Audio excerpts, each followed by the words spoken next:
So niseme ya kwamba kwa sababu askofu wametufanyia kazi mingi sehemu nyingi ya taifa letu la Kenya, ndio hata na sisi tukipata nafasi ya kurudisha mkono kwa kazi kubwa anafanya, ndio mnatuona tunakuja bila kusita. Askofu amesema jambo la muhimu sana. Amesema watu wa county hii, watu wa diocese hii wamebarikiwa sana. He made a very profound statement that God has truly blessed the people of this county and this diocese. Na ni kweli, we must always be thankful to God kwa yale mazuri mengi ametufanyia. Na kwa sababu hiyo ndio tutatoa sehemu ya baraka Mungu ametubarikia tumjengee kanisa ya cathedral hapa Kiambu. We must count our blessings. God has really, and I like the way Bishop has said, that God has truly blessed this diocese. Muko na mambo mengi, muko na mali nyingi, muko na baraka. Na ndio sababu hii mjengo tutajenga kwa miaka 2. Na mimi nitaungana na nyinyi katika hiyo harakati.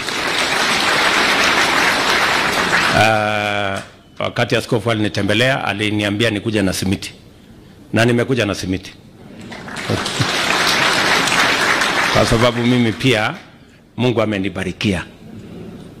Kwa sababu unajua mimi nilikuwa mtu jua kali sana kule.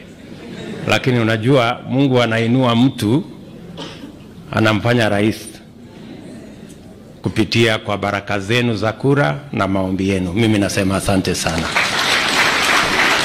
So tutajenga hii mjengo pamoja na nyinyi.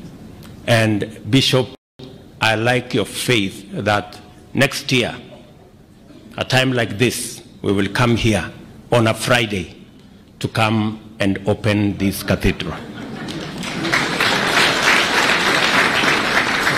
Mimi sikusema, yeye ndiye alisema. Alisema ile ingine iliangushwa Wednesday, sasa tumekujia hii Thursday, hiyo ingine tutakuja kumalizia Friday. So tutakuja, we will come. And I am confident that we are going to overcome and we are going to build this cathedral together. Nataka pia niwashukuru kwa kazi mnayofanya, hasa kama viongozi wetu wa kanisa. You've spoken to us as a leader.